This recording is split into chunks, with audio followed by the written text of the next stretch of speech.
Hello hello hello hello hello hello बच्चों, नमस्ते। कैसे हैं आप सब लोग? मैं उम्मीद करती हूँ कि आप सब लोग बहुत अच्छे होंगे और बहुत अच्छे से अपनी पढ़ाई भी कर रहे होंगे। हाँ भाई, सभी को नमस्ते और सभी को राम राम, जय हिंद। सबसे पहले तो मैं आप लोगों से माफी मांगना चाहती हूँ कि मेरी क्लास 7 से 8 मिनट लेट हो गई। तो वो थोड़ा सा मेरी स्टूडियो में थोड़ी लाइट की प्रॉब्लम हो गई थी, इसलिए थोड़ा सा क्लास लेट हो गया। तो कोई बात नहीं, हम 7-8 मिनट लेट तक पढ़ लेंगे, है ना। वो हमारे बस की नहीं हो जाती है कभी कभी प्रॉब्लम। चलो फिर स्टार्ट करें अपनी आज की क्लास। सबसे पहले लाइव आके बताइए कैसे हैं आप सब लोग। सब बढ़िया चल रहा है? तो आप सब लोगों के लिए मैं थोड़ी सी पहले स्टार्टिंग में 1 से 2 मिनट आपके लेना चाहूंगी कि इस चैनल के ऊपर करियरविल रेलवे एग्जाम्स के इस चैनल के ऊपर डेली आपको मैथ्स, रीजनिंग, साइंस की क्लास की बेहतरीन तरीके से तैयारी करवाई जा रही है। मैथ्स आप राकेश सर से पढ़ रहे होंगे, रीजनिंग आज आपने अरुण सर से पढ़ा था, और अभी आपकी साइंस की क्लास में आपके सामने आ चुकी हूँ। साइंस में बायोलॉजी और केमिस्ट्री वाला पार्ट मैं करवाऊंगी और फिजिक्स वाला पार्ट है वो अंकुर सर करवाएंगे। राइट? सब ठीक है, सब बढ़िया ही चल रहा होगा। मुझे तो यही उम्मीद है कि सब अच्छा चल रहा होगा। चलो फिर आगे सब लोग स्टार्ट करें। ये जो आपकी पीछे आप देख रहे होंगे रेलवे रत्न सीरीज जो सर ने स्टार्ट करी है, राकेश सर ने, इसमें साइंस वाला पार्ट मैं आपका लेने वाली हूँ, अच्छे से आपको कवर करवाने वाली हूँ, है ना।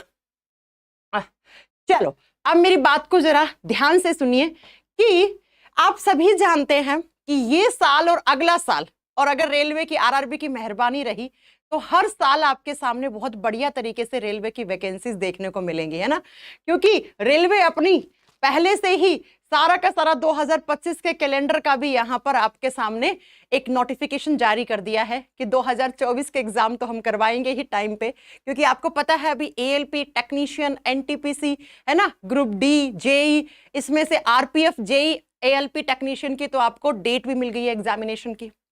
तो अब यहां पर मैं डेली आपको साइंस करवाने वाली हूं। देखो, मैं फिजिक्स नहीं करवाऊंगी, फिजिक्स अंकुर सर करवाएंगे, बायोलॉजी, केमिस्ट्री मैं करवाऊंगी। तो हो सकता है इस 8 बजे की क्लास में कभी अंकुर सर मिले, कभी मैं मिलूं, है ना, लेकिन मिलेंगे जरूर।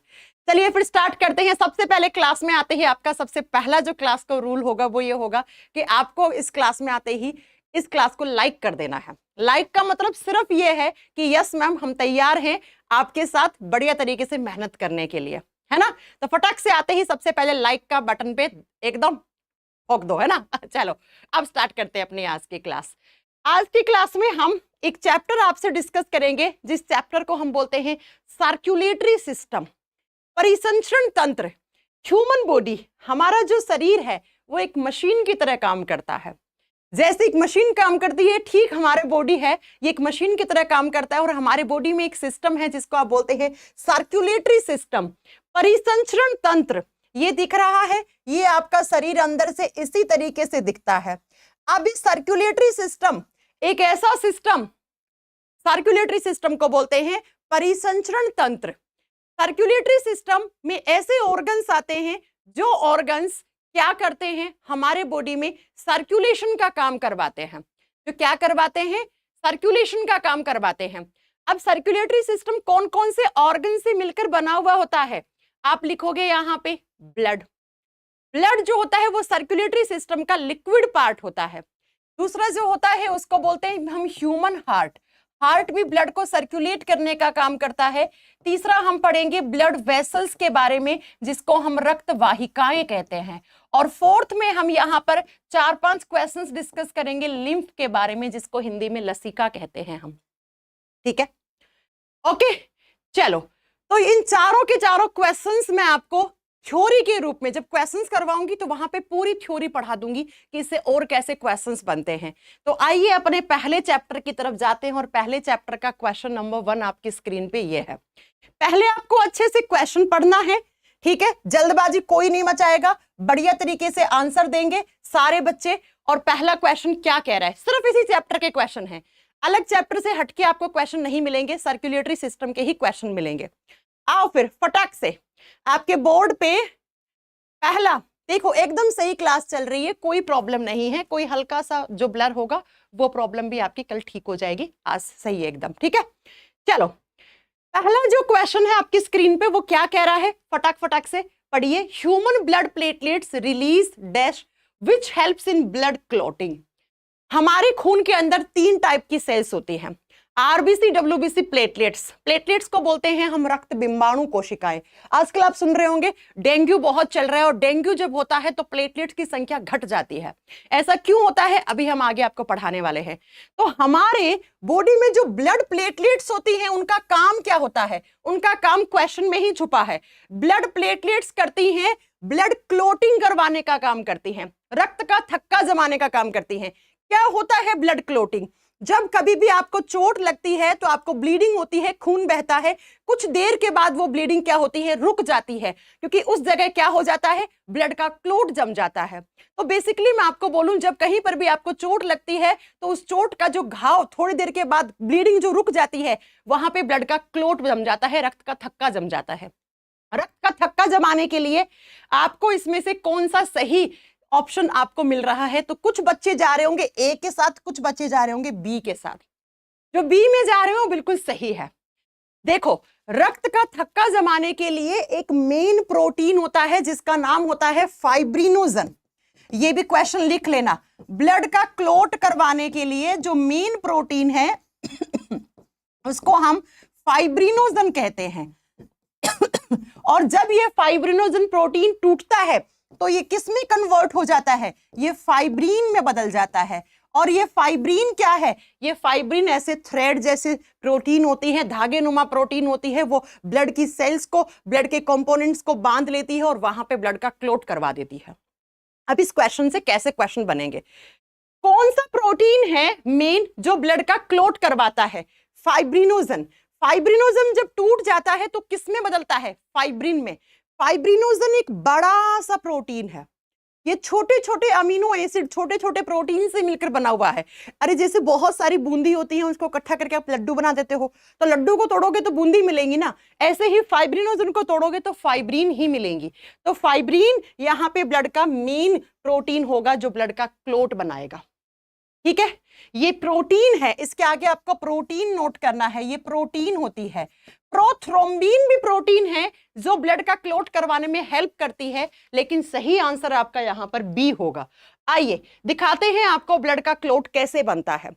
इस तरीके से आपकी ब्लड वेसल्स होती हैं, ये आपकी नसें हैं, ये फट जाती हैं। मान लो ये आपके हाथ में इस हिस्से पे चोट लग गई तो ये डक्ट फटती है, फटने से खून बाहर निकलता है। बाहर निकलता है तो ये आरबीसी, डब्ल्यूबीसी, प्लेटलेट सब कुछ आपके खून से बाहर निकल रहा है। कुछ देर के बाद ब्लड का क्लोट बन जाता है, और यही क्लोट देखो यहाँ पे लिखा हुआ है फाइब्रिन। ये फाइब्रिन हेल्प करता है ब्लड का क्लोट जमाने के लिए, रक्त का थक्का जमाने के लिए फाइब्रिन हेल्प करता है, इसलिए हमने यहां पर आंसर बी रखा। आइए नेक्स्ट क्वेश्चन पे चलते हैं। हाँ, थोड़ी सी आज क्लास लेट हो गई थी, आगे से आपकी क्लास में बिल्कुल प्रॉब्लम नहीं होगी। वो थोड़ा सा स्टूडियो में लाइट का इशू हो गया था, इसलिए क्लास 7 मिनट लेट हुई। 7 मिनट तो चलता है ना। चलो अगले क्वेश्चन पे। हाँ, नेक्स्ट अगला क्वेश्चन है white blood cells in the blood. रक्त में श्वेत रक्त कोशिकाएं क्या करती हैं? जो डब्ल्यूबीसी होती हैं उनका दूसरा नाम क्या होता है? व्हाइट ब्लड प्लेटलेट्स का नाम, दूसरा नाम जो होता है वो लिम्फोसाइट्स होता है। इन्हीं को आप लिम्फोसाइट्स भी कहते हो। और डब्ल्यूबीसी का काम क्या होता है? डब्ल्यूबीसी का काम होता है इम्यूनिटी देना, रोगों से लड़ने की प्रतिरोधक क्षमता बढ़ाना। जब भी हमारे बॉडी में बाहर से इंफेक्शन आता है, कोई भी संक्रमण आता है, व्हाट इज इन्फेक्शन? इन्फेक्शन कोई भी ऐसा पैथोजन जो हमें बीमारी करता है ना। तो जब भी बाहर से कोई पैथोजन आता है, कोई इन्फेक्शन आता है, उसके अगेंस्ट लड़ाई करना, उस इन्फेक्शन को मार गिराना और हमें बीमारियों से बचाने का काम कौन करता है? डब्ल्यूबीसी यानी व्हाइट ब्लड सेल्स करती हैं, सफेद रक्त कोशिकाएं करती हैं। तो आप देखो, कैरी हेमोग्लोबिन प्रोटीन नहीं हो सकता, कैरी न्यूट्रिएंट्स को कैरी करता है नहीं, ये आरबीसी कर सकता है, या जो ब्लड में प्लाज्मा होती है वो करती है। Protect the body from infection, बिल्कुल सही बात है, ये हमें संक्रमणों से बचाने का काम करती है। इसीलिए पता है डब्ल्यूबीसी को क्या कहते हो? डब्ल्यूबीसी को हमारे बॉडी की फाइटर सेल्स कहते हो। लड़ाई करने वाली कोशिकाएं किससे लड़ाई करती हैं? इन्फेक्शन से, संक्रमण से। इसीलिए हम इसको कहते हैं बॉडीगार्ड सेल्स। जैसे मोदी जी अपने चारों तरफ क्या लेके चलते हैं? बॉडीगार्ड लेके चलते हैं, है ना, ताकि कोई भी उनपे अटैक ना करते। ऐसे हमारे बॉडी में बॉडीगार्ड सेल्स हैं, ताकि हमारे बॉडी में जब भी बाहर से कोई दुश्मन आएगा, दुश्मन का मतलब इन्फेक्शन, तो उसको मार के गिराने का काम कौन करेगा? यही करेगा। ऐसे ही इनका अगला नाम होता है सोल्जर सेल्स, है ना, सैनिक कोशिकाएं। जैसे सैनिक भाई हमारे कहाँ सीमा पे सुरक्षा करते हैं, कोई आतंकवादी ना घुसाए, ऐसे हमारे बॉडी में कोई आतंकवादी यानी कि कोई इन्फेक्शन ना घुसाए, तो उसके अगेंस्ट लड़ाई करने का काम WBC करती है। चलिए, तो इस क्वेश्चन का आंसर होगा सी। अब बात करते हैं मैम ये WBC कैसे काम करती है।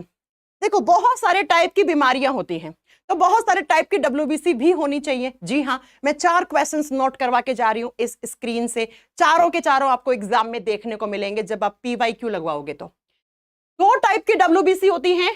देखो, पहले 2 टाइप में आप डिवाइड करते हो, ग्रैन्युलोसाइट्स एंड एग्रैन्युलोसाइट्स, कणिकामय और अकणिकामय। वैसे WBC टोटल 5 टाइप की होती हैं। कौन कौन सी? Neutrophils, eosinophils, basophils, lymphocyte, monocyte.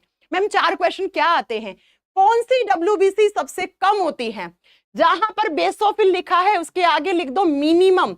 अगर आप कभी भी आप अपने ब्लड का CBC करवाते हैं, CBC का मतलब होता है काउंट ब्लड सेल्स। अरे बुखार हो गया, है ना, सर्दी जुकाम हो गया, इन्फेक्शन हो गया, वायरल हो गया, डॉक्टर क्या कहता है? CBC करवा लो। CBC की अगर आप रिपोर्ट पढ़ते हैं तो उसमें ये सारी लिखी हुई आती हैं कि इतनी न्यूट्रोफिल्स होनी चाहिए, इतनी है आप में, इतनी WBC होनी चाहिए, इतनी है, इतनी मोनोसाइट्स होनी चाहिए, इतनी है। तो सबसे कम जो होती हैं वो बेसोफिल्स होती हैं, सबसे ज्यादा होती हैं वो न्यूट्रोफिल्स होती हैं। तो एग्जाम में क्वेश्चन आए सबसे ज्यादा WBC कौन सी? न्यूट्रोफिल्स। सबसे कम बेसोफिल्स।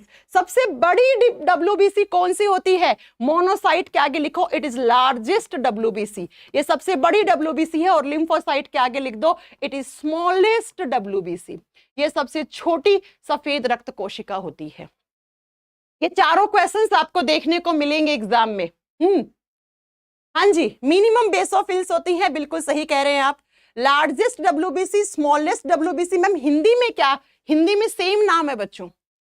साइंस के कुछ ऐसे वर्ड्स होते हैं जिनकी हिंदी अलग नहीं होती है, आपको इंग्लिश में ही हिंदी टाइप कर देते हैं, तो आपको याद करना पड़ेगा।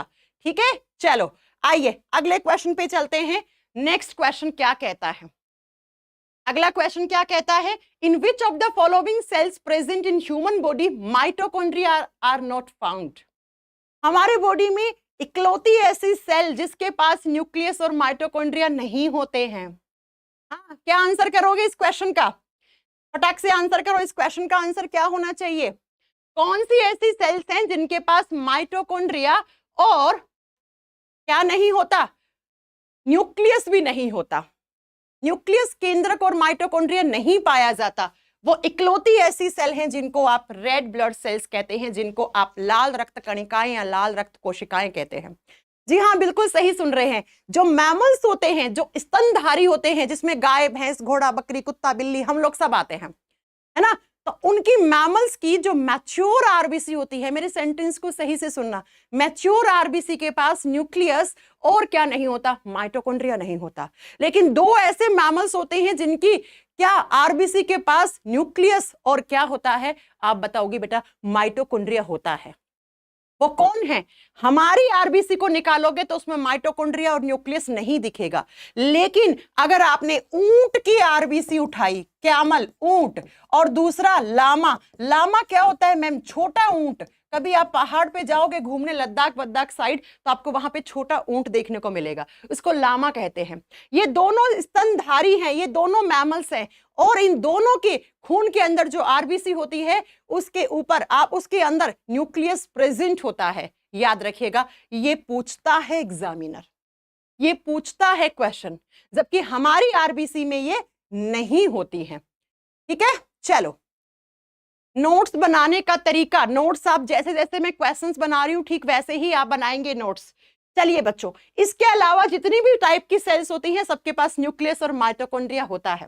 कभी आपने सोचा है कि आरबीसी के पास न्यूक्लियस क्यों नहीं होता? है ना, किताबों में पढ़ लेते हो, रट्टा लगा लेते हो, मास्टर भी पढ़ा जाते हैं कि आरबीसी के पास न्यूक्लियस नहीं होता, लेकिन कभी आपको ये पता जानने की कोशिश करा कि ऐसा क्यों होता है? चलिए हम आपको बताते हैं इसका रीजन। एक्चुअली बच्चों, जब आरबीसी नया होता है ना, तब उसके पास न्यूक्लियस होता है, केंद्रक होता है। लेकिन जैसे जैसे आरबीसी बड़ा होता है, मैच्योर होता है, तो उसका न्यूक्लियस जो होता है, उसका जो केंद्रक होता है, वो उसके साइटोप्लाज्म में, उसके कोशिका द्रव्य में घुल जाता है।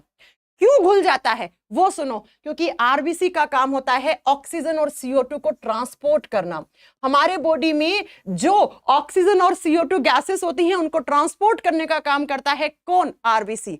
अरे आरबीसी का फुल फॉर्म क्या है? Red blood cells. ये लाल रंग देती हैं खून को, क्यों? क्योंकि इनके पास हेमोग्लोबिन होता है, और हेमोग्लोबिन वो कैरियर होता है, वो गाड़ी होती है जिसके अंदर ऑक्सीजन और CO2 बैठ के जाते आते हैं।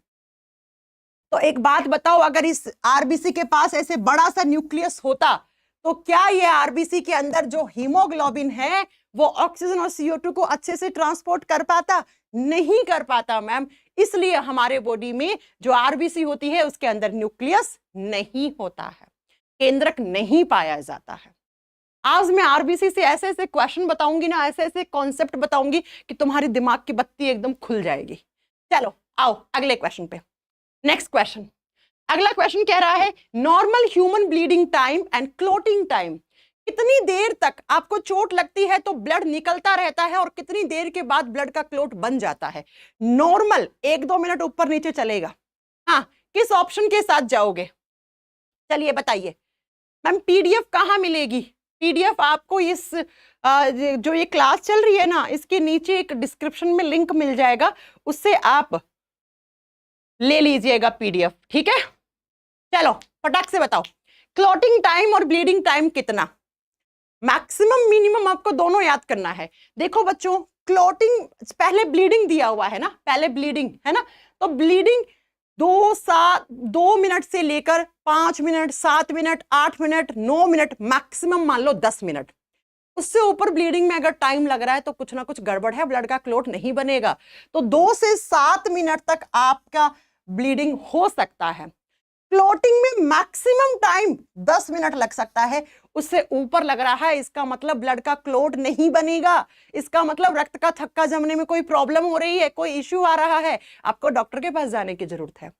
वैसे मैं आपको बता दूं, क्लोटिंग में सिर्फ 2 से 4 मिनट या 2 से 5 मिनट लगता है, लेकिन अगर 2 से 10 मिनट का भी ऑप्शन हो तब भी आप सही कर सकते हो, ठीक है? तो इस क्वेश्चन का आंसर ऑप्शन नंबर सी होगा, ऑप्शन नंबर सी होगा। 10 मिनट से ऊपर क्लोटिंग टाइम लग रहा है, इसका मतलब कोई प्रॉब्लम हो गई है। जब तक ब्लड का क्लोट नहीं बनेगा तब तक आपकी ब्लीडिंग नहीं रुकेगी, है ना? चलो अगला question, which of the following is not a blood group? इनमें से कौन सा एक ब्लड ग्रुप नहीं होता है? इनमें से कौन सा एक ब्लड ग्रुप नहीं है? चलो, हमारा ब्लड ग्रुप किस सिस्टम में आता है? हमारा ब्लड ग्रुप आता है ABO सिस्टम में। ABO सिस्टम, ABO तंत्र में। ABO सिस्टम में टोटल 8 ब्लड ग्रुप होते हैं। कौन कौन सा? A positive, A negative, B positive, B negative, AB positive, AB negative, O positive, O negative, ठीक है? तो कौन सा ब्लड ग्रुप नहीं होता? H टाइप का कोई ब्लड ग्रुप नहीं होता।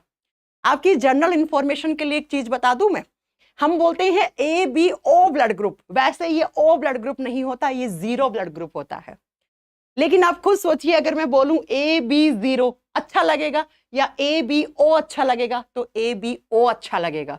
इसको 0 इसलिए कहते हैं क्योंकि O ब्लड ग्रुप वाले में एंटीजन नहीं होता, 0 एंटीजन होता है, इसलिए इसको 0 ब्लड ग्रुप कहा था। लेकिन बच्चा 0 सुनने में अच्छा नहीं लगता तो ABO कहा गया। इस तरीके से आपके 8 ब्लड ग्रुप होते हैं। बात करते हैं कि इन 8 में से यूनिवर्सल डोनर ब्लड ग्रुप कौन सा है?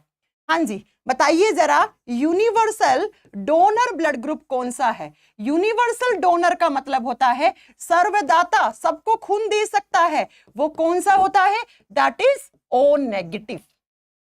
O negative. अब आप कहोगे ma'am why not O positive? O positive में पॉजिटिव वाला एंटीजन होता है। O पॉजिटिव वाला भी यूनिवर्सल डोनर है, लेकिन पॉजिटिव सिर्फ पॉजिटिव्स के लिए है, जबकि नेगेटिव्स पॉजिटिव नेगेटिव दोनों को खून दे सकता है। अगर मैं आपसे पूछूं यूनिवर्सल रिसीवर ब्लड ग्रुप कौन सा है? यूनिवर्सल रिसीवर का मतलब क्या होता है? सर्वग्राही, सबसे खून ले ले, है ना? जिसको अगर खून की जरूरत पड़े तो उसको ब्लड ग्रुप चेक ना करवाना पड़े, सर्वग्राही, सबसे ग्रहण करने वाला, that is AB positive. AB positive. Ma'am reason दो दोनों का, रीजन आता है एग्जाम में, चलो सुनो। O नेगेटिव वाले में नो एंटीजन, कोई एंटीजन ही नहीं होता, कोई प्रतिजन ही नहीं होता, और जब एंटीजन जाएगा ही नहीं ओ वाले में तो सामने वाले की एंटीबॉडी अटैक ही नहीं करती है, अटैक ही नहीं करती हैं। तो ओ नेगेटिव का खून किसी को भी चढ़ा दो, है ना, बड़ा महंगा आता है ओ नेगेटिव ब्लड ग्रुप। सुल्तान मूवी देखी है ना, उसमें अनुष्का शर्मा को बेटा होता है, बेटा या बेटी जो भी होती है ना, उसकी डेथ हो जाती है क्योंकि उसका ओ नेगेटिव ब्लड ग्रुप होता है और उस समय ओ नेगेटिव ब्लड ग्रुप उनको नहीं मिलता है, और वो सलमान खान से गुस्सा हो जाती है। क्यों? क्योंकि सलमान खान का ओ नेगेटिव ब्लड ग्रुप था, और अगर वो आ जाता, वो खेलने नहीं जाता है ना, ओलंपिक वगैरह जो भी वो खेलने गया था, अगर वो ना खेलने जाता अपने बच्चे की जान बचा लेता, है ना, इसलिए बनी है ना सुल्तान मूवी। तो बच्चों एंटीजन नहीं होता ओ नेगेटिव ब्लड ग्रुप में, इसलिए हम इसको यूनिवर्सल डोनर ब्लड ग्रुप कहते हैं। बच्चों एक बात मैं आपको अच्छे से बता दूं, एग्जाम में क्वेश्चन आता है कि हॉस्पिटल में इमरजेंसी कंडीशन में कौन सा ब्लड ग्रुप चढ़ाया जाता है? O negative blood group, O negative. मान लो किसी इंसान का एक्सीडेंट हो गया, उसका बहुत सारा खून बह गया, उसको रोड पे कुछ लोग उठा के हॉस्पिटल ले गए। अब हॉस्पिटल वाले डॉक्टर्स के पास इतना टाइम नहीं है कि उसका ब्लड ग्रुप चेक करने बैठे, है ना, तो वो क्या करते हैं, वो इमरजेंसी कंडीशन में ओ नेगेटिव ब्लड ग्रुप चढ़ा देते हैं, चढ़ा सकते हैं। O A B positive universal receiver है, क्यों? क्योंकि इसमें नो एंटीबॉडी, इसमें कोई एंटीबॉडी नहीं होती, इसमें कोई प्रतिरक्षी नहीं होती। अरे जब कोई एंटीबॉडी ही नहीं है मेरे खून में, है ना, ए और बी वाली, तो मैं किसी का भी खून ले लूं, जब एंटीबॉडी नहीं है तो रिएक्शन ही नहीं होगा, रिएक्ट ही नहीं करेंगी एंटीबॉडी। इसलिए हम इसको बोलते हैं यूनिवर्सल डोनर, इसको बोलते हैं यूनिवर्सल रिसीवर ब्लड ग्रुप।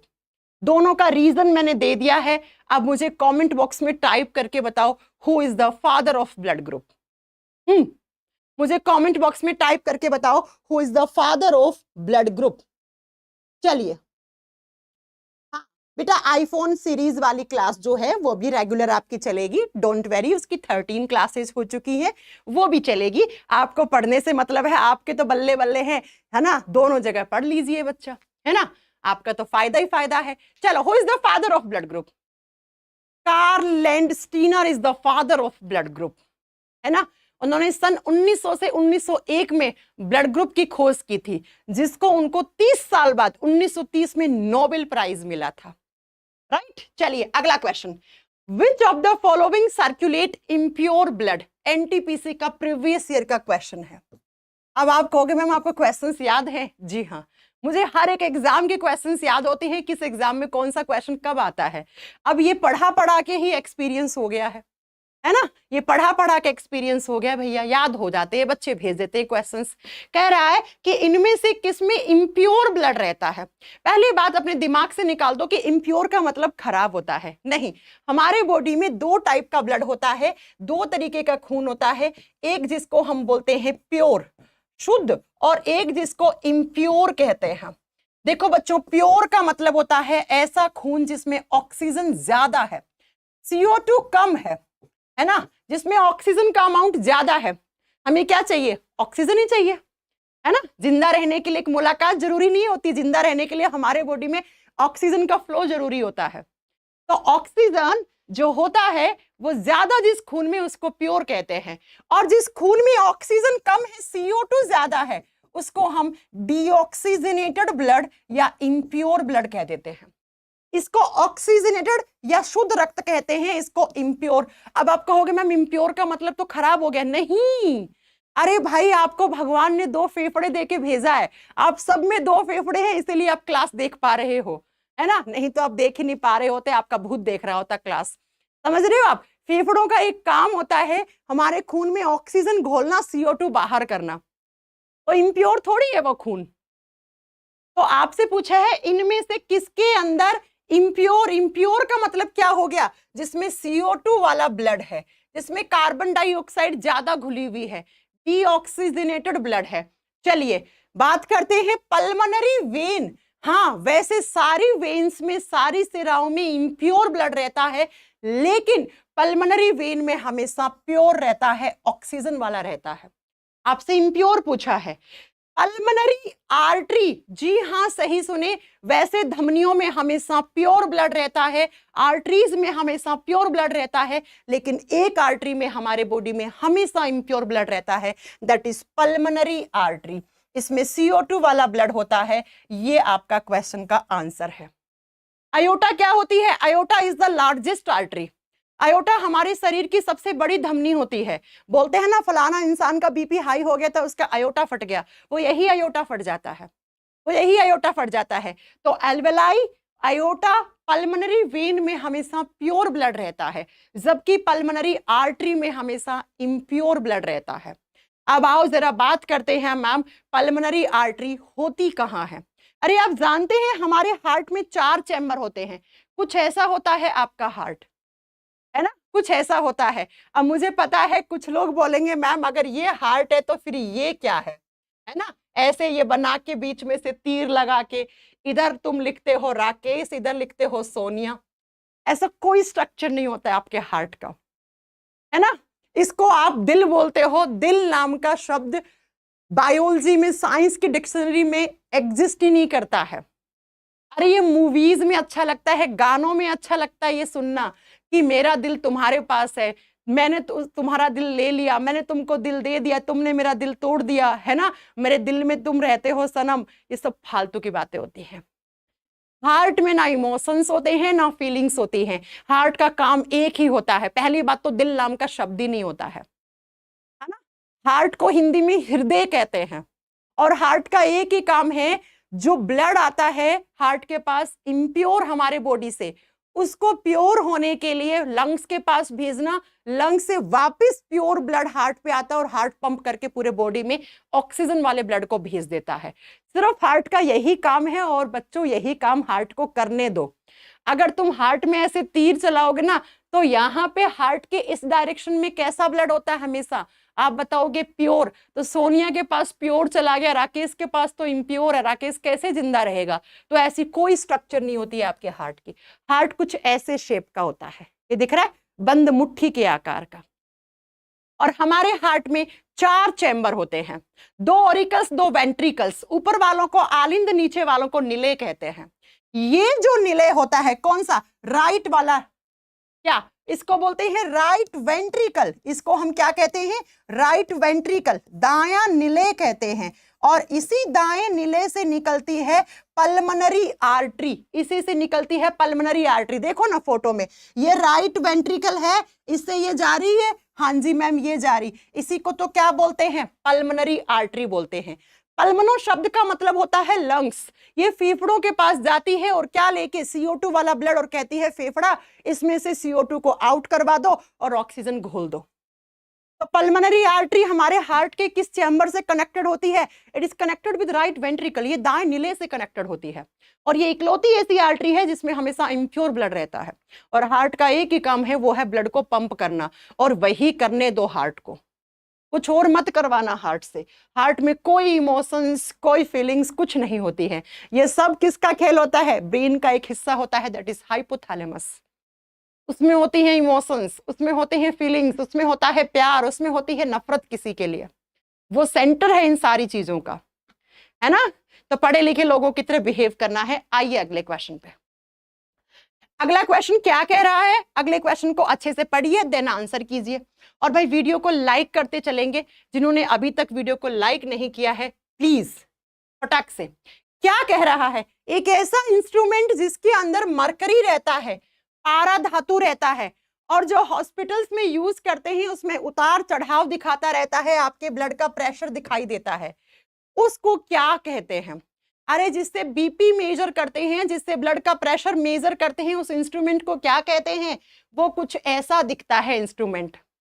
दिख रहा है ये इंस्ट्रूमेंट? हाँ, पुराने जमाने में थोड़ा सा वैसा वाला आता था, आजकल तो ये आ गया। पुराने जमाने में इतना बड़ा सा होता था, मरकरी ऊपर से नीचे गिर रहा होता था, है ना। आजकल एडवांस आ गया। इस इंस्ट्रूमेंट को कहते हैं स्फिग्मोमैनोमीटर। स्फिग्मोमैनोमीटर वो इंस्ट्रूमेंट है जो मेजर करता है आपके ब्लड का प्रेशर, बीपी बताता है ना। और इसमें क्या लिखा हुआ होता है? चलिए बात करते हैं यहां से कैसे क्वेश्चन आते हैं। आप सब जानते हो हमारे ब्लड का प्रेशर नॉर्मल, एक हेल्दी पर्सन का ब्लड का प्रेशर 120/80 होना चाहिए। Hg is the symbol of mercury. हम हमारे ब्लड के प्रेशर को मर्क्यूरिक प्रेशर में मेजर करते हैं। कितना? 120/80। ये हेल्दी पर्सन है। ठीक है। अब ऊपर वाले का मतलब क्या है, ऊपर वाले में यहां लिखा हुआ है SYS, कभी ये मशीन ढंग से देखना, उसमें ऊपर लिखा हुआ होता है SYS, इसका मतलब होता है सिस्टोलिक प्रेशर, सिस्टोलिक दबाव। और जो नीचे लिखा हुआ है वो क्या लिखा हुआ है, DIA, इसका मतलब होता है डायस्टोलिक प्रेशर, इसका मतलब होता है डायस्टोलिक प्रेशर। तो बच्चों जो ऊपर वाला वैल्यू होता है 120, इसको सिस्टोलिक प्रेशर कहते हैं और नीचे वाले को डायस्टोलिक प्रेशर कहते हैं। ठीक है। अब क्या होता है सिस्टोलिक डायस्टोलिक, ये आगे बात करेंगे हम। यहां पे ये दिखा रहा है आपका पल्स रेट 70 पल्स रेट है, 118 सिस्टोल है ऊपर वाला, 78 डायस्टोल है। ठीक है। एक हेल्दी पर्सन का 120 से 80 आना चाहिए। चलो आइए नेक्स्ट क्वेश्चन पे। अगला क्वेश्चन कह रहा है फॉर्मेशन ऑफ WBC, बहुत अच्छा क्वेश्चन है बच्चा, है ना। And destruction of RBC takes place in, अरे वो कौन सा अंग है जिसके अंदर दोनों काम हो सकते हैं, WBC बन भी सकती है और RBC मर भी सकती है। RBC का ब्रेकडाउन कहां होता है, मैम ने क्या पढ़ाया है, RBC का ब्रेकडाउन होता है स्प्लीन में, जिसको हम हिंदी में प्लीहा कहते हैं। RBC जो होती हैं वो जाकर टूट जाती हैं, जाके मर जाती हैं, किसमें, स्प्लीन में। मैम ये तो पॉइंट समझ में आ गया, लेकिन क्या स्प्लीन में WBC बन सकती है, जी हाँ, जी हाँ। जो स्प्लीन होता है उसको हम किसका हिस्सा मानते हैं, इम्यून सिस्टम का भी हिस्सा मानते हैं। और आप जानते हैं कि WBC is also known as immune cells. तो जो स्प्लीन होता है, प्लीहा होता है, उसमें RBC जाके मरती हैं और मर के कुछ दिनों के बाद वापस से रीजनरेट होना शुरू हो जाती हैं। इसीलिए हम स्प्लीन को कहते हैं ग्रेवयार्ड ऑफ RBC। ग्रेवयार्ड का मतलब क्या होता है, कब्रिस्तान। कब्रिस्तान में कैसे लोग जाते हैं, मरे हुए लोग जाते हैं, है ना। तो RBC भी मरने के लिए कहां जाती है, स्प्लीन में जाती है। मैम ये स्प्लीन कहां होता है, आपकी चेस्ट में क्या होते हैं, पसलियों का पिंजरा होता है, तो लेफ्ट साइड में नीचे की तरफ जो पसलियां होती हैं उसके नीचे स्प्लीन होता है, प्लीहा होता है। इसके अंदर RBC गई, टूट गई, मर गई, टूट गई, मर गई, बात एक ही है। ठीक है। कुछ दिनों के बाद जो RBC यहां पे टूट गई थी वो वापस से रीजनरेट होना शुरू हो जाती हैं और रीजनरेट होके यहाँ पे स्टोर हो जाती हैं RBC ऐसे। तो अगर हमें कभी हमारे बॉडी को थोड़ी बहुत RBC की कमी, खून की कमी लगी, तो हम इस ब्लड बैंक से ले लेंगे। अरे जैसे अभी आपके अंदर खून की कमी होती है तो आप कहां जाते हो, किसी भी हॉस्पिटल की ब्लड बैंक में जाके क्या लेते हो, खून लेते हो। ऐसे ही हमारे बॉडी में अगर हल्की फुल्की खून की कमी, RBC की कमी होती है तो हम इससे ले लेते हैं, किससे, स्प्लीन से। इसलिए हम स्प्लीन को blood bank of human body कहते हैं। ये हमारे शरीर का ब्लड बैंक है बच्चा। ये वो बैंक है जहां पे हल्का फुल्का ब्लड तो हमेशा रहता है, किसकी फॉर्म में, RBC की फॉर्म में।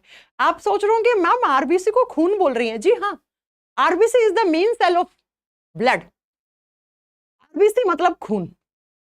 ठीक है। चलिए, तो स्प्लीन को ही हमारे शरीर का कब्रिस्तान कहते हैं, स्प्लीन को ही हमारे शरीर का क्या कहते हैं, ब्लड बैंक भी कहते हैं। यहां पे हल्की फुल्की WBC बन भी सकती हैं और RBC आगे मर भी सकती है। चलिए अगला question, human blood is which type of tissue. बड़ा थका हुआ क्वेश्चन, कुछ नया तो है नहीं इस क्वेश्चन में। टिश्यू क्या होता है, ग्रुप ऑफ सेल्स को हम टिश्यू कहते हैं। जब बहुत सारी सेल्स आपस में आके ऐसे जुड़ जाती हैं तो उसी स्ट्रक्चर को आप टिश्यू कहते हो। तो आप बताइए ना, खून में भी तो सेल्स है ना, RBC, WBC, प्लेटलेट्स, तो बहुत सारी सेल्स हो गई ना खून में, तो खून को टिश्यू कह दूं। हाँ, किस टाइप का टिश्यू कह दूं, कनेक्टिव टिश्यू। कनेक्ट करने का काम करता है ऑर्गन्स को। मेरे लीवर को मेरे ब्रेन के पास कोई मैसेज भेजना है तो मेरा जो लीवर है वो निकल के ब्रेन के पास थोड़ी ना जाएगा कि आजा ब्रेन, दोनों भाई बैठ के बात करते हैं। नहीं, अगर लीवर को कोई चीज पहुंचानी है किसके पास, ब्रेन के पास, तो वो किस में डालेगा, खून में डालेगा। और खून तो 24 घंटे 7 दिन ऐसे सर्कुलेट हो रहा है आपके बॉडी में। अरे कहीं भी चोट लगे खून तो निकलता है ना, यहाँ यहाँ यहाँ यहाँ कहीं भी चोट लगे खून निकलता है ना, क्योंकि हर जगह खून है। तो बच्चों जो ब्लड है उसने ब्रेन और लीवर को आपस में जोड़ने का काम कर दिया, तो मैं इसको कनेक्टिव टिश्यू कह सकती हूं। जी मैम कह दीजिए। तो blood is a type of connective tissue. हाँ, ब्लड कौन सी स्टेट में होता है, लिक्विड। तो ब्लड को हम लिक्विड कनेक्टिव टिश्यू कहते हैं, तरल संयोजी उत्तक कहते हैं। कुछ कनेक्टिव टिश्यूज के एग्जाम्पल लिख लीजिए भाई साहब, जरा लिखिए।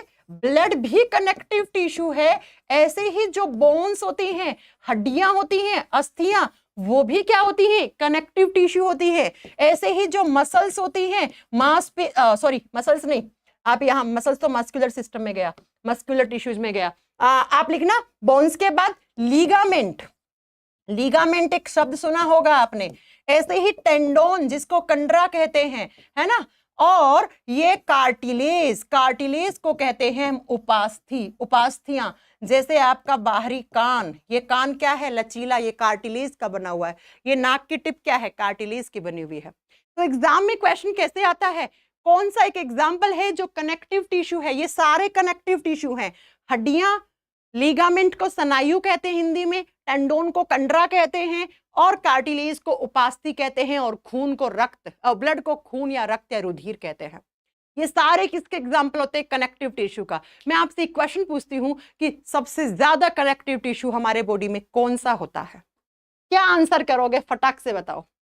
हाँ, एग्जामिनर पूछता है कि सबसे ज्यादा कनेक्टिव टिश्यू कौन सा होता है हमारे बॉडी में, क्या आंसर करोगे बच्चों। और जिन्होंने वीडियो को लाइक नहीं किया भाई, लाइक करते चलेंगे साथ साथ में। हाँ बिल्कुल सही, blood. Blood is the most abundant connective tissue in human body. हमारे शरीर में सबसे ज्यादा पाए जाने वाला कनेक्टिव टिश्यू रक्त है। रक्त कितना, 6 से 7 लीटर या 5 से 6 लीटर ऑन एन एवरेज, इतना होना चाहिए। चले आगे। जी हाँ, अगला, the approx percentage of salts. हमारे ब्लड में सॉल्ट्स होते हैं कि नहीं होते हैं? जी हाँ होते हैं। और कितना परसेंटेज में होना चाहिए सॉल्ट? तो हमारे ब्लड में सॉल्ट सिर्फ और सिर्फ 0.8% में होता है। कुछ ज्यादा समझने वाली बात नहीं है, सिर्फ परसेंटेज नोट कर लो, 0.8% होगा सिर्फ, ठीक है। खून में सब कुछ होता है। खून में क्या क्या होता है? अरे जब भी कभी बीमार पड़ते हो, डॉक्टर तुरंत क्या करता है, खून का सैंपल निकालता है, इंजेक्शन डालता है, निकाल लेता है ना, भर लेता है इतनी बड़ी बड़ी वो, ठीक है। तो क्यों? क्योंकि ब्लड में सब कुछ है। ब्लड आपके बॉडी की रिपोर्ट दे देगा कि क्या चीज सही चल रही है, क्या चीज गलत चल रही है। ब्लड में ही आपकी ऑक्सीजन, CO2 ट्रांसपोर्ट होती रहती है। ब्लड में ही अमीनो एसिड्स, प्रोटीन्स होते हैं। ब्लड में हार्मोन, अरे कभी अगर आपने हार्मोन का टेस्ट करवाया होगा तब भी तो डॉक्टर ने क्या निकाला होगा, खून तो निकाला होगा ना, क्योंकि खून के अंदर ही हार्मोन्स होते हैं, ठीक है। ऐसे ही खून में सॉल्ट भी होते हैं 0.8% में। नेक्स्ट क्वेश्चन भी ज्यादा कुछ समझने वाला नहीं है, the approx percentage of glucose. Blood में ग्लूकोज होता है। ग्लूकोज क्या है? शुगर। तो ग्लूकोज को कहते हैं हम ब्लड शुगर। ग्लूकोज को हम ब्लड शुगर के नाम से, रक्त शर्करा के नाम से जानते हैं। हाँ, कुछ लोग बोलते हैं मेरे ब्लड में शुगर लेवल बढ़ा हुआ है, फलाना इंसान को शुगर हो गया, बोलते हैं ना। तो ब्लड के अंदर जो शुगर होता है उसको ग्लूकोज कहते हैं। और ये ग्लूकोज जो होता है वो हमारे खून में सिर्फ 0.1% में होना चाहिए। लेकिन मैम हम शुगर को तो जिस इंस्ट्रूमेंट से मेजर करते हैं उस इंस्ट्रूमेंट को हम ग्लूकोमीटर कहते हैं। हाँ, जो लोगों को डायबिटीज होता है या जो प्री डायबिटिक होते हैं या जिनको लगता है कि भाई उनको शुगर की बीमारी की शिकायत है, तो वो एक इंस्ट्रूमेंट रखते हैं, उसको ग्लूकोमीटर डिवाइस कहते हैं। वो डिवाइस जो आपके ब्लड में ग्लूकोज को मॉनिटर करता है, ग्लूकोज के लेवल को बताता है। मैम कितना होना चाहिए? खाना खाया, खाने से पहले, बिफोर मील, भोजन ग्रहण करने से पहले कितना आना चाहिए बताइए जरा। आफ्टर मील, खाना खाने के बाद कितना आना चाहिए बता दीजिए। मैं पानी पीती हूँ, आप सब लोग कमेंट कर दो इतनी सी बात में। खाना खाने से पहले आपके शुगर का लेवल कितना आना चाहिए जो नॉर्मल है, नॉर्मल है जो आपके बॉडी के लिए, और खाना खाने के बाद कितना शुगर लेवल होना चाहिए जो भी नॉर्मल है। बता दीजिए फटाक से। चलो मैं बता देती हूं, कोई बात नहीं, अगली बार के लिए आप याद रखिएगा। अगर आपका वैल्यू आ रहा है 80 to 120 मिलीग्राम पर DL ऑफ ब्लड, है ना, 1 डेसीलीटर ब्लड में 80 से 120 मिलीग्राम के बीच में क्या आ रहा है, शुगर आ रहा है, दैट इज नॉर्मल। खाना खाने के बाद ये वैल्यू 170 180 हो रही है, वो भी नॉर्मल। अब मैम फिर कैसे पता लगता है कि फलाना इंसान को डायबिटीज हो गया है या प्री डायबिटिक है या उसमें शुगर की कोई शिकायत है? तो सुनिए जरा, जब खाना खाने से पहले इस वैल्यू से ऊपर चला गया आपका शुगर लेवल आ रहा है खाना खाने से पहले 140, 160, 180, आप देखो 140, 150 वाली कंडीशन को प्री डायबिटिक कहते हैं, यानी कि डायबिटिक शुरुआत हो गई है, दस्तक दे दिया है शुगर ने, राइट। और अगर खाना खाने के बाद आपका 250, 300 आ रहा है, ओ भाई साहब आपको डायबिटीज हो चुका है ना। याद रखिएगा इस चीज को। और मैं एक चीज और बता दूं आपको, जब आपके खून के अंदर ग्लूकोज की मात्रा इस परसेंटेज से ज्यादा हो जाए, है ना, जब ग्लूकोज ज्यादा होने लग जाए तो उसे कहते हैं हाइपरग्लाइसेमिया। हाइपरग्लाइसेमिया वो कंडीशन होती है जिसमें ग्लूकोज ज्यादा हो जाता है। अब ज्यादा दिनों तक हाइपरग्लाइसेमिया स्टेज में चलोगे तो आगे चलकर प्री डायबिटिक फिर डायबिटिक कहलाते हो आप। चलिए आइए फिर अगले क्वेश्चन पे चलते हैं। एक क्वेश्चन में मैंने 5-6 क्वेश्चन करवा दिए, सारे नोट डाउन कर लेना। चलिए अगला क्वेश्चन क्या कहता है। मैम आपकी कृपा से रेलवे में नौकरी हो गया है, अब एनटीपीसी में भी हो जाएगा, तो भाई कितनी नौकरी लोगे तुम? हाँ ये बताओ, मजा नहीं आ रहा एक नौकरी करके? चलिए फिर आइए। At the sleeping time the number of RBC in human body reduced by. अरे मैम ऐसा होता है, जब आप सो रहे होते हैं तो आपके बॉडी में आरबीसी की संख्या में कमी आ जाती है। मैंने कहा था ना आज आरबीसी के ऐसे ऐसे कॉन्सेप्ट पढ़ा के जाऊंगी, आपने कभी सुने ही नहीं होंगे। बिल्कुल सही सुना है। जब आप सो रहे होते हैं तो आपके बॉडी में 5% तक आरबीसी की कमी आ जाती है। क्यों आ जाती है? चलिए पहले अच्छे से कॉन्सेप्ट पढ़ेंगे फिर आपको समझ में आएगी ये चीज। आरबीसी का काम होता है ऑक्सीजन और CO2 को ट्रांसपोर्ट करना। हमारे बॉडी में हमारे सेल्स, जितने भी हमारे बॉडी के ऑर्गन्स हैं, जितनी भी सेल्स हैं, जितने भी टिश्यूज हैं, उन सबके पास ऑक्सीजन पहुंचाने का काम आरबीसी कर रहा है। अब अगर मैं आपसे एक क्वेश्चन पूछूं कि जिंदा रहने के लिए एक मुलाकात नहीं, ऑक्सीजन जरूरी होता है, आपने कभी सोचा है हम ऑक्सीजन पे ही क्यों जिंदा रहते हैं? आपने कभी सोचा है कि कोरोना जैसी महामारी के समय क्या हो गया था?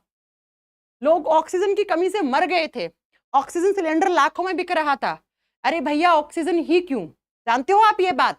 तो चलिए नहीं जानते तो आज सुन लीजिए, आप ऑक्सीजन पे ही क्यों जिंदा रहते हो। हमारी बॉडी में जितना भी सारा ऑक्सीजन होता है उसको हीमोग्लोबिन ट्रांसपोर्ट करता है और हीमोग्लोबिन आरबीसी के पास होता है, राइट। तो ऑक्सीजन जाता है, सेल्स के पास होता है ग्लूकोज, और ऑक्सीजन जाके इस ग्लूकोज का ऑक्सीडेशन करता है, इस ग्लूकोज का ऑक्सीकरण कर देता है, इस ग्लूकोज को तोड़ देता है, इसको बर्न कर देता है, इसको जला देता है, और इसके जलने से बनता है carbon dioxide plus water plus energy. जो एनर्जी बनती है उसको एटीपी का रूप देते हो आप। एटीपी क्या? एनर्जी है, ऊर्जा है। और एक बात बताओ, बिना ऊर्जा के कोई काम हो सकता है? नहीं। हमारे जितने भी सारे ऑर्गन्स हैं वो सारे काम कर रहे हैं दिन रात। ऐसा कोई ऑर्गन है जो काम नहीं करता है? बता सकते हो आप? चलिए, तो बच्चा ऐसे ऑर्गन्स को काम करने के लिए ऊर्जा चाहिए। ऊर्जा कहाँ से आएगी? जब ये होगा तब एनर्जी बनेगी। इसलिए हम कहते हैं हम ऑक्सीजन गैस पे जिंदा रहते हैं। क्यों? क्योंकि ऑक्सीजन गैस के अलावा किसी गैस में हिम्मत नहीं है इस ग्लूकोज का ऑक्सीडेशन कर दे, इस ग्लूकोज को जला दे, इसको बर्न कर दे, इसको तोड़ दे। तो बच्चों रात के समय आप जरा मेरी बात को ध्यान से सुनिए। रात को सो रहे हैं, हम सो रहे हैं तो इतनी ज्यादा एनर्जी की जरूरत नहीं है। अरे दिन में तो हम कितनी भाग दौड़ करते हैं। दिन में पढ़ाई कर रहे हो, जिम कर रहे हो, भाग दौड़ कर रहे हो, कोई अच्छा सा काम कर रहे हो, वर्कआउट कर रहे हो, मजदूरी कर रहे हो, नौकरी कर रहे हो, मेट्रो में जा रहे हो, गाड़ी में आ रहे हो, कुछ भी कर रहे हो, आप इतने सारे काम कर रहे हो। अभी आप पढ़ रहे हो तब भी आपका ब्रेन आपकी एनर्जी खर्च कर रहा है। तो दिन में तो इतने सारे काम करते हैं, तो मैं दिन में ज्यादा एनर्जी की जरूरत होती है। इसका मतलब दिन में ज्यादा ऑक्सीजन ट्रांसपोर्ट होना चाहिए सेल्स के पास। हाँ, और ऑक्सीजन को ट्रांसपोर्ट कौन करता है? आरबीसी। लेकिन अगर रात में आप इतना काम करते हो क्या जितना आप दिन में करते हो? No ma'am. तो रात को आपके बॉडी को एनर्जी की रिक्वायरमेंट कम होती है। इसका मतलब कंपैरेटिवली दिन के मुकाबले में रात में आपके बॉडी में ऑक्सीजन सेल्स के बीच में थोड़ा कम जाता है। इसका मतलब आरबीसी जो है अपना प्रोडक्शन कम कर सकती है 5%। आगे बात समझ में? तो रात को सोते समय हमारे बॉडी में एनर्जी का फ्लो थोड़ा कम हो जाता है दिन के मुकाबले में, इसलिए रात में सोते समय हमारे बॉडी में ऑक्सीजन का ट्रांसपोर्ट थोड़ा कम चाहिए होता है, जिसकी वजह से हमारे बॉडी में आरबीसी की संख्या में 5% तक कमी आ सकती है। आइए अगले क्वेश्चन पे। नेक्स्ट क्वेश्चन इसी का जस्ट उल्टा। जब आप हाइट पे जाते हो, क्वेश्चन कह रहा है 4200 मीटर की ऊंचाई तक पहुंचने के बाद आरबीसी की संख्या कितना % बढ़ने लग जाती है। जब आप हाइट पे जाते हो, पहाड़ चढ़ते हो, तो वहां पर आपके बॉडी में आरबीसी की संख्या में बढ़ोतरी होना शुरू हो जाती है। क्यों? पहले सुनो, कितने % तक? 30% तक आरबीसी बढ़ सकती है।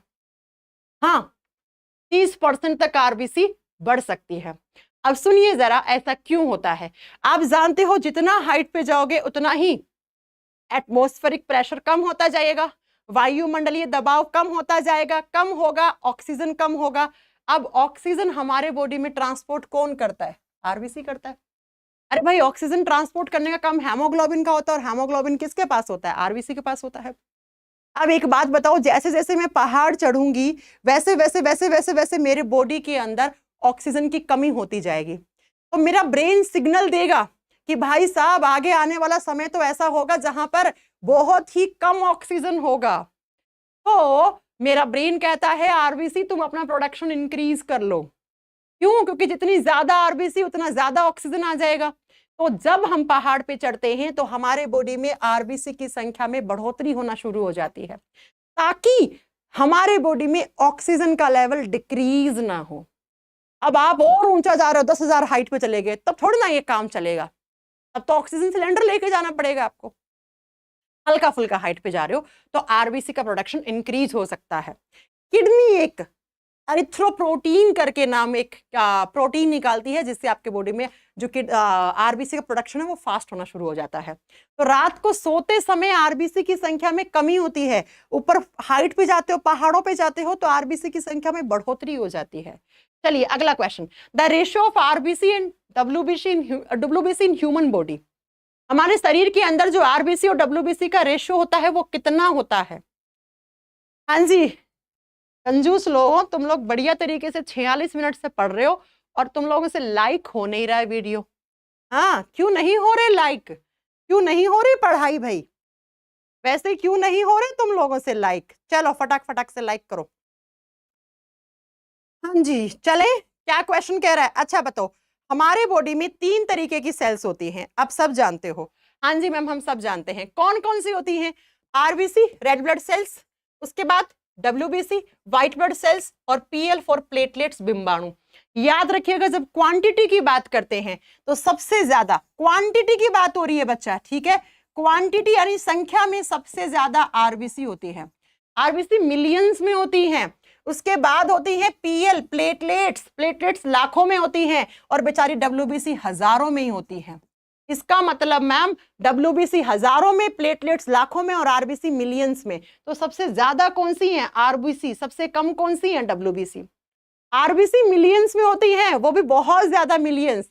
डब्ल्यूबीसी सिर्फ हजारों में होती है, 8 से 10 हजार पर 100 ml HB में होती है।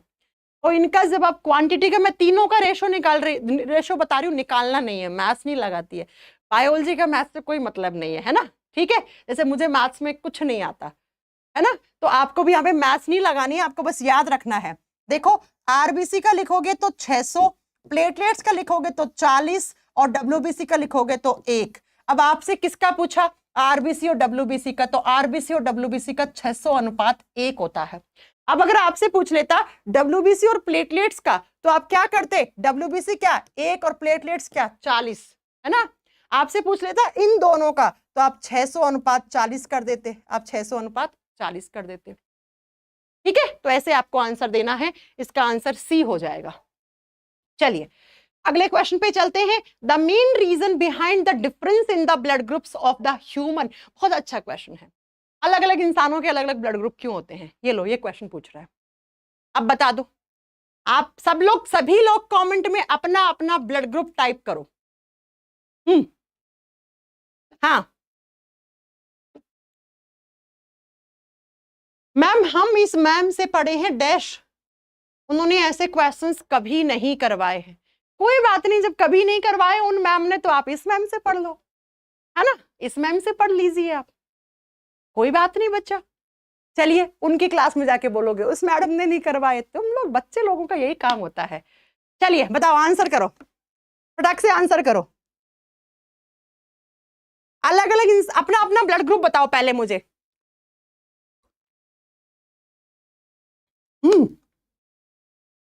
बता दिया होगा। अब कोई ऐसा महानुभाव हो जिसको अपना ब्लड ग्रुप ही नहीं पता? भाई साहब इस उम्र में आ गए हो आप, आपको अपना ब्लड ग्रुप पता होना चाहिए। क्या पता, भगवान ना करे ऐसा हो आपको खून की जरूरत हो, और क्या पता आप किसी को खून देके अपनी जान बचा लो, है ना, तो पता होना चाहिए इस उम्र में। सुनिए, हम सब लोगों का अलग अलग ब्लड ग्रुप क्यों होता है? क्योंकि हम सब लोगों के खून में जो आरबीसी होती है, उस आरबीसी के ऊपर अलग अलग टाइप का एंटीजन होता है, अलग अलग टाइप का एंटीजन होता है, और ये जो एंटीजन होता है ये ग्लाइकोप्रोटीन से बना हुआ होता है। एंटीजन्स ग्लाइकोप्रोटीन से बनी हुई स्ट्रक्चर्स होती हैं। और सुन लो जरा, जिस इंसान की आरबीसी पर जिस टाइप का एंटीजन है वही उसका ब्लड ग्रुप है।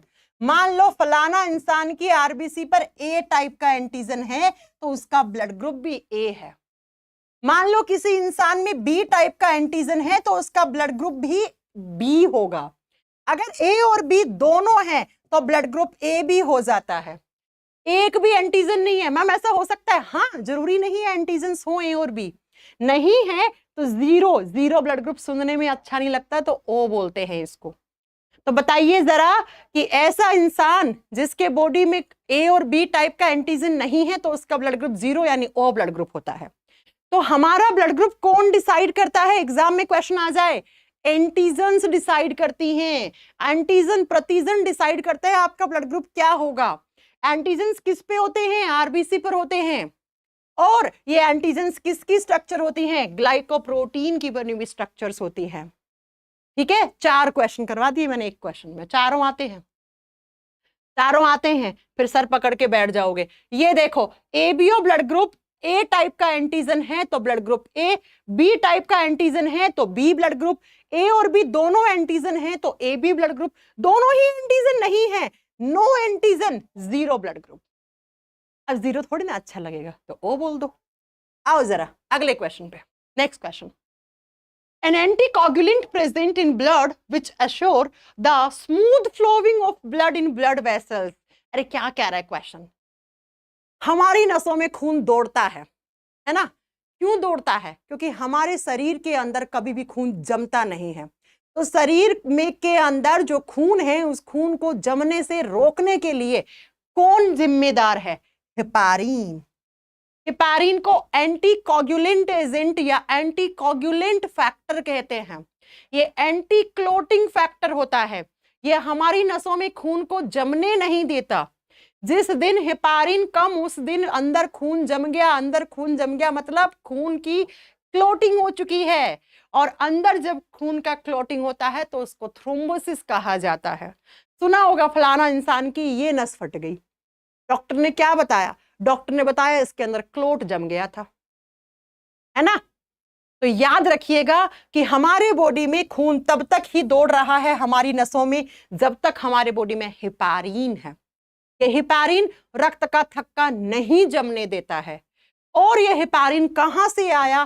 तो थोड़ा हेपारिन बनाता है लीवर, जिसको आप यकृत या जिगर कहते हो, और थोड़ा हेपारिन बनाता है बेसोफिल्स।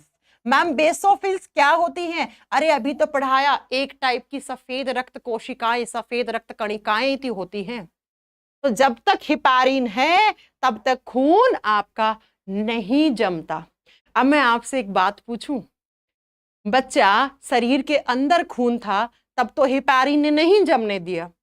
खून आप डोनेट करने गए हो, कभी आपने खून दिया है? खून देना अच्छी बात होती है, लेकिन खून वही दे जिनमें खून अच्छा है। ऐसा नहीं है कि तुमने खून दिया 1 यूनिट और बेहोश हो गए, तुम्हें बदले में 4 यूनिट चढ़ानी पड़ गई। हाँ, बहुत बार होता है, फलाना इंसान खून देने आया, बेहोश हो गया, उसे खून चढ़ाना पड़ा वहां पे, है ना, जान बचाने के लिए। ऐसा होता है। खून दे, लेकिन खून तभी दे जब आपके अंदर सही अमाउंट में है। अब सुनो जरा, बॉडी के अंदर तो हेपारिन है जो ब्लड का क्लॉट नहीं होने देता। अब आपने खून दे दिया और खून ब्लड बैंक में है, ब्लड बैंक में खून को जमने से बचाता कौन है? तो अगर आपने कभी खून दिया होगा तो खून जिस पाउच के अंदर, जिस बॉक्स के अंदर डालते हैं उससे पहले से एक केमिकल होता है उसमें, या जैसे ही खून आपका डाला उसमें एक इंजेक्शन से केमिकल डालते हैं। अगर आपने कभी देखा हो तो एक मूवी बनी थी इसमें रणदीप हुड्डा की लाल रंग, आप उसमें देखना ब्लड की स्मगलिंग दिखा रखी है, उसमें ये चीज करता है, वो लाके खून के अंदर डालता है। तो बच्चा एग्जाम में क्वेश्चन आता है जैसे हमारे बॉडी के अंदर खून को जमने से बचाता है हेपारिन, वैसे ब्लड बैंक में ब्लड को जमने से कौन बचाता है? तो दो केमिकल। बहुत अच्छे क्वेश्चन, एनडीएस सीडीएस के एग्जाम में पूछा हुआ क्वेश्चन है। दो केमिकल यूज करते हैं ब्लड बैंक में, कौन कौन से, कहां लिखूं? यहां लिख रही हूं, ठीक है। पहला होता है calcium citrate, calcium citrate, calcium oxalate मत कर देना, कैल्शियम ऑक्सिलेट गुर्दे की या आपकी जो पित्त की थैली होती है उसकी पथरी होती है। दूसरा होता है सोडियम ऑक्सिलेट, सोडियम ऑक्सिलेट। ये दो केमिकल्स ब्लड बैंक में काम में लिए जाते हैं, किसके लिए? ताकि वो खून खराब ना हो, ब्लड का क्लोट ना हो। तो ब्लड बैंक में हेपारिन वाला काम कैल्शियम सिट्रेट या सोडियम ऑक्सिलेट नाम के केमिकल्स करते हैं, केमिकल्स करते हैं। हमारे बॉडी में हेपारिन करता है। चलिए अगला क्वेश्चन। हाँ भाई नेक्स्ट क्वेश्चन, मैम आईफोन वाली सीरीज को मैं आपको करवाऊंगी, डोंट वरी, आइए, वो भी चल रही है। नेक्स्ट क्वेश्चन, मजा आ रहा होगा ना, बढ़िया लेवल के क्वेश्चन चल रहे होंगे, है ना। आप देखो अभी कुछ दिनों के बाद आपके सामने आएंगे ग्रुप डी की वैकेंसी। कहने को वो ग्रुप डी का पेपर है, लेकिन आप जब उस पेपर का साइंस देखोगे ना, आपका दिमाग बौखला जाएगा। अरे मैम ऐसे साइंस के क्वेश्चंस आते हैं, हाँ पढ़ना पड़ेगा इसलिए। आइए क्या कह रहा है, a proteinaceous compound present in the blood which is extremely capable of binding with CO2 and oxygen। हमारे खून के अंदर प्रोटीन से बना हुआ एक कंपाउंड है, एक यौगिक है जो ऑक्सीजन और CO2 को ट्रांसपोर्ट कर सकता है। कौन सा है? चलो आओ, आप सभी जानते हो हमारा खून किस कलर का होता है? लाल कलर का। अरे कोई ऐसा इंसान है जिसका खून किसी और कलर का है? भगवान ने जब हमें बनाया था तो हमें कोई भेदभाव नहीं रखा, सबको लाल कलर का खून दिया। नाना पाटेकर वाला डायलॉग याद है ना, देखो इसका भी खून लाल, ये हिंदू है मुस्लिम है, इसका भी खून लाल। जब भगवान ने कोई भेदभाव नहीं किया तो हम कौन होते हैं भेदभाव करने वाले? लेकिन फिर भी करते हैं हम लोग, है ना। तो हमारा खून लाल है, लाल किसकी वजह से है? खून में है आरबीसी, आरबीसी का मतलब रेड ब्लड सेल्स, लाल रंग। और लाल रंग के लिए कौन है खून में? खून में है हीमोग्लोबिन। खून में कौन है? हीमोग्लोबिन। सेम नाम इंग्लिश में है हीमोग्लोबिन। ये जो हीमोग्लोबिन होता है ना बच्चा, इस हीमोग्लोबिन के अंदर ये ग्लोबिन नाम का प्रोटीन होता है, और ये हिम नाम का जो है ये आयरन कंपाउंड होता है, ये लोहे से बना हुआ यौगिक होता है। और इसी की वजह से, इस हिम की वजह से ही आपके खून का लाल रंग होता है। अरे जब लोहा होता है बाहर, उस लोहे को ऑक्सीजन मिल जाता है, हल्का फुल्का मॉइस्चर पानी मिल जाता है, तो लोहे के ऊपर जंग लग जाता है और लोहा भूरे से लाल भूरे रंग का हो जाता है। ठीक ऐसे ही हमारे बॉडी में जो खून होता है जिसके अंदर ऑक्सीजन होता है वो हमेशा लाल कलर का दिखता है, गहरे लाल कलर का। तो वो किसकी वजह से है? वो हिम की वजह से है। तो क्वेश्चन ऐसे आया था, ऐसे आपको याद करना था। और यही हीमोग्लोबिन क्या करता है? ऑक्सीजन और CO2 को ट्रांसपोर्ट करता है। हमारे बॉडी में हीमोग्लोबिन का काम होता है हमारे शरीर की प्रत्येक कोशिका, प्रत्येक ऊतक के पास ऑक्सीजन और CO2 ट्रांसपोर्ट करना। चलिए नेक्स्ट क्वेश्चन का आंसर करेंगे फटाक से। बहुत अच्छा क्वेश्चन। हमारे खून में आरबीसी होती है, रेड ब्लड सेल्स होती हैं। जी हाँ मैम, वो बाइकॉनकेव शेप की होती हैं, है ना। जब आप उनको माइक्रोस्कोपिक इमेज देखते हो तो वो बाइकॉनकेव शेप की दिखती हैं, वैसे वो अंडे पेड़े के आकार की होती है। ठीक है, तो बच्चा वो जो होती है उसका जो आपसे पूछा है, क्या पूछा है? डायमीटर पूछा है, कितना होता है। फोटो दिखा के बताऊं इसका आंसर? वैसे 7 से 8 वाला होगा। ये लो आपका आंसर फोटो में, ये आरबीसी है, दिख रहा है। साइड से व्यू देखोगे आरबीसी का ऐसा दिखेगा, ठीक है। ये टॉप व्यू दिखता है आरबीसी का, ये क्या है? ये टॉप व्यू है। और ये आपका साइड से व्यू दिखता है पेड़े जैसा। और ये कितनी? तो ये रहा 7.5 माइक्रोमीटर। अब 7.5 वाला ऑप्शन नहीं था तो बेटा यही वाला 7.5 8 के बीच वाला, यही ऑप्शन तो सही करते ना, यही ऑप्शन तो सही करते। तो ये हमारी आरबीसी का साइज का डायमीटर का ऑर्डर है। अब मैं आपसे 2 क्वेश्चन पूछना चाहती हूँ। आरबीसी यानी खून, खून तो सब में होता है। सबसे बड़ी आरबीसी किसकी है इस धरती पे? इस धरती पे लार्जेस्ट आरबीसी किसकी होती है? सबसे बड़ी आरबीसी किसकी होती है और सबसे छोटी आरबीसी किसकी है? स्मॉलेस्ट आरबीसी किसकी है और सबसे छोटी आरबीसी और सबसे बड़ी आरबीसी? ये आप जब ये वीडियो खत्म हो जाएगी ना, उसके नीचे कमेंट करके बताएंगे आप मुझे। मेरे 4 क्वेश्चन का आंसर करेंगे ऐसा। जब मेरी वीडियो खत्म हो जाएगी, अभी खत्म नहीं हो रही है, तब आप कमेंट करके बताएंगे संसार में सबसे बड़ी आरबीसी किसकी है, संसार में सबसे छोटी आरबीसी किसकी है, और जो मैमल्स होते हैं, जो स्तनधारी होते हैं, उसमें सबसे बड़ी आरबीसी किसकी होती है, और मैमल्स में, स्तनधारियों में सबसे छोटी आरबीसी किसकी होती है। ये चारों क्वेश्चंस आप आंसर करेंगे। आइए नेक्स्ट क्वेश्चन पे। अगला क्वेश्चन क्या कह रहा है? Which of the following can be one of the reason of anemia? Anaemia क्या होता है? खून की कमी। अब खून की कमी बहुत सारे टाइप की होती है। हाँ, बता दूं 5-7 नाम? चलिए, mild anaemia, sickle cell anaemia, megaloblastic anaemia, pernicious anaemia, thalassaemia, ये सारी क्या है? पॉलीसाइथेमिया, ये सारी खून की कमियां हैं। तो आपसे पूछ रहा है कि अनेमिया जो है वो लेस आयरन इनटेक से हो सकता है क्या? हाँ, खून में हीमोग्लोबिन, हिम क्या है? Iron compound. आयरन की कमी मतलब खून की कमी। जब कोई महिला प्रेग्नेंट होती है, प्रेगनेंसी के समय वो आयरन की दवाइयां क्यों खाती है? क्योंकि माँ जो होती है वो अपने बच्चे को भी स्टार्टिंग के कुछ दिनों के लिए खून देती है। तो जब माँ में ही खून की कमी हो जाएगी तो बच्चे को क्या पहुंचाएगी? तो डॉक्टर सबसे पहला उसका स्टार्ट करवाती है आयरन की टैबलेट्स, है ना।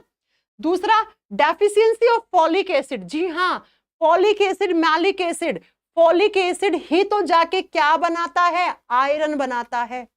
तो मैंने कहा फॉलिक एसिड की टैबलेट स्टार्ट करती है डॉक्टर, क्यों? ताकि फॉलिक एसिड जाएगा तो आयरन बनेगा, आयरन बनेगा तो हेमोग्लोबिन, हेमोग्लोबिन है तो खून, सही है ना।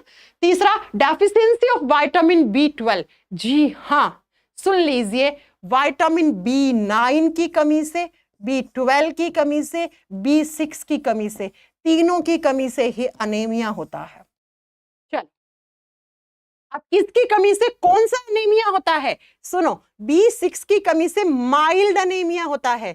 यहां पर माइल्ड अनेमिया का मतलब होता है हल्का फुल्का खून की कमी होगी, चलती रहती है। B9 की कमी से क्या होता है? मेगालोब्लास्टिक अनेमिया, मेगालोब्लास्टिक अनेमिया होता है। और B12 की कमी से पर्नीसियस अनेमिया होता है, पर्नीसियस अनेमिया होता है। ऐसे ही एक अनेमिया होता है सिकल सेल अनेमिया, एक होता है थैलेसेमिया। इन सबका मतलब ही खून की कमी होती है। तो ये तीनों ही ऑप्शन सही हैं। तो 1, 2, 3 तीनों ही ऑप्शन सही है। तीनों ही ऑप्शन क्या है? सही है। चलिए अगला क्वेश्चन, निम्नलिखित में से कौन सा सही सुमेलित नहीं है? कौन सा करेक्ट नहीं मिलाया गया है? चलिए फिर आंसर करेंगे भाई। क्या आंसर होना चाहिए? बता दीजिए जरा, क्या आंसर होगा यहाँ पे? एरिथ्रोसाइट्स, आरबीसी का जो दूसरा नाम होता है उसी को एरिथ्रोसाइट कहते हैं। सुनिए, एरिथ्रो शब्द का मतलब हमेशा रेड कलर होता है, साइट का मतलब सेल, तो लाल कलर वाली सेल्स लाल रक्त कणिकाएं। ल्यूकोसाइट्स, WBC सफेद रक्त कणिकाएं, सफेद रक्त कोशिकाएं। थ्रोम्बोसाइट, थ्रोम्बो का मतलब होता है क्लोट बनाना, जो क्लोट बनाने में हेल्प करती हैं उनको प्लेटलेट्स, उनको बिंबाणु कोशिकाएं कहते हैं। और आजकल यही प्लेटलेट्स कम हो रही हैं, कब?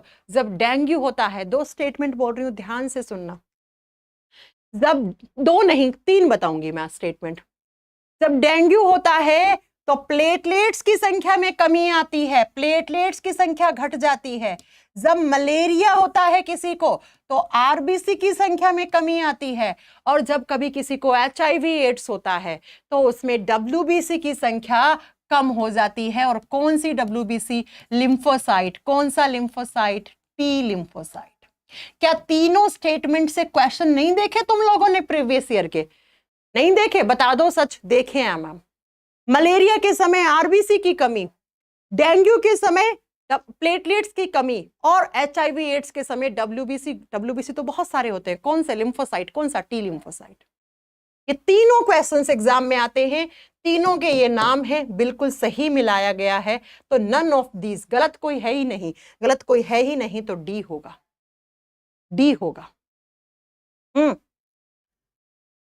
मैम आईफोन में कैरियरविल का एप्लीकेशन डाउनलोड नहीं होता, क्या करें? अरे तो भाई पढ़ने वाले बच्चों के लिए आईफोन का काम क्या है?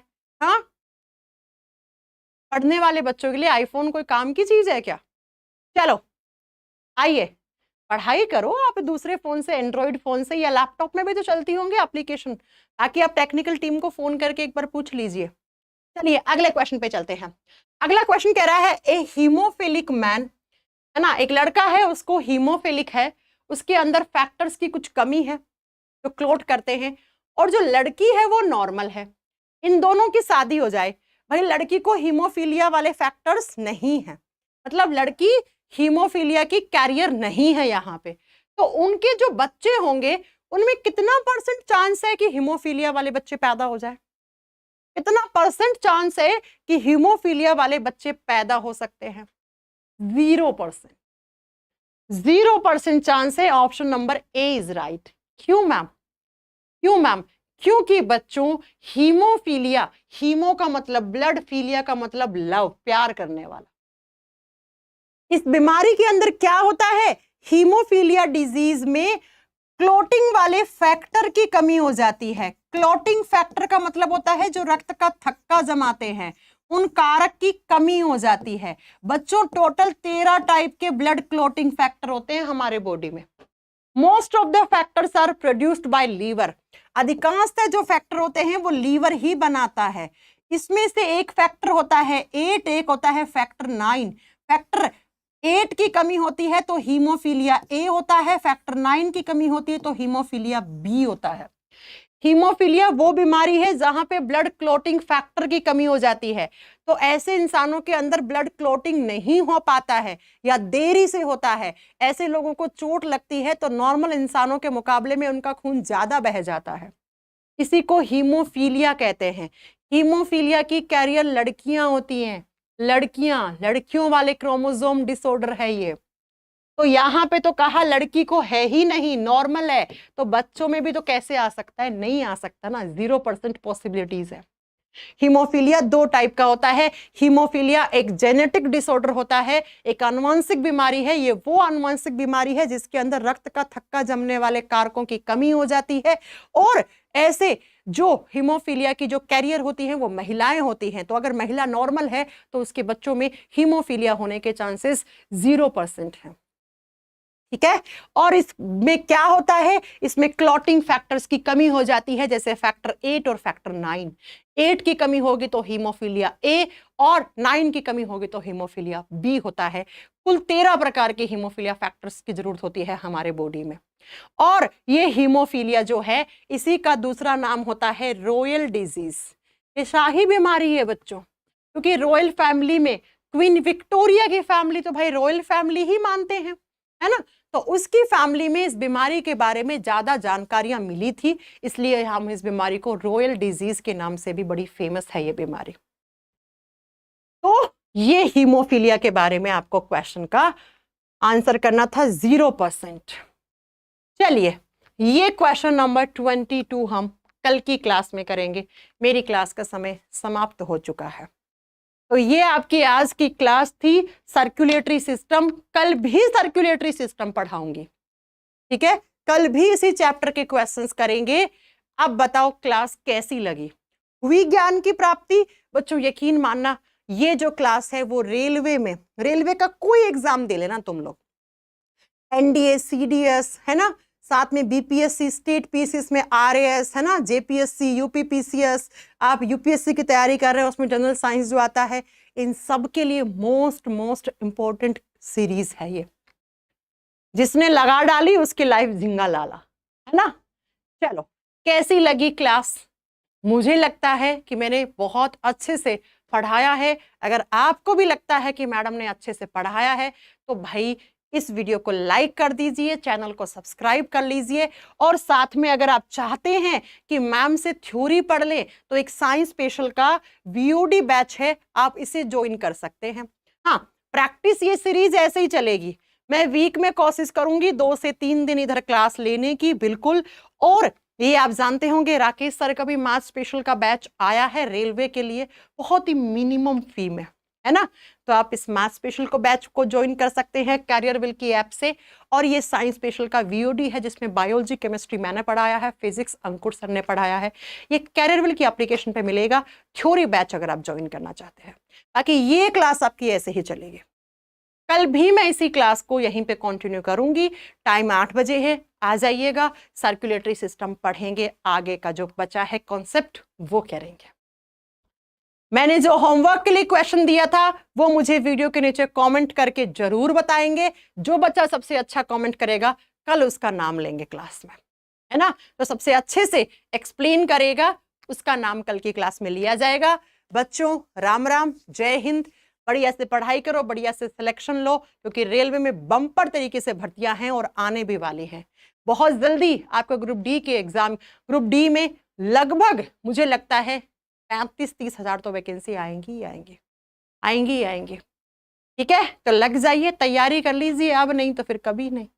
देख रहे थे एक बच्चा कमेंट कर रहा था, ऑलरेडी सिलेक्टेड हूं फिर भी एनटीपीसी दूंगा इस बार। कंपटीशन बहुत हाई है। चलिए फिर मिलते हैं कल की क्लास में। तब तक के लिए अपना ध्यान रखिए, अच्छे से रहिए भैया, बढ़िया तरीके से। सबको मेरी तरफ से राम राम, जय Hind, bye bye, take care.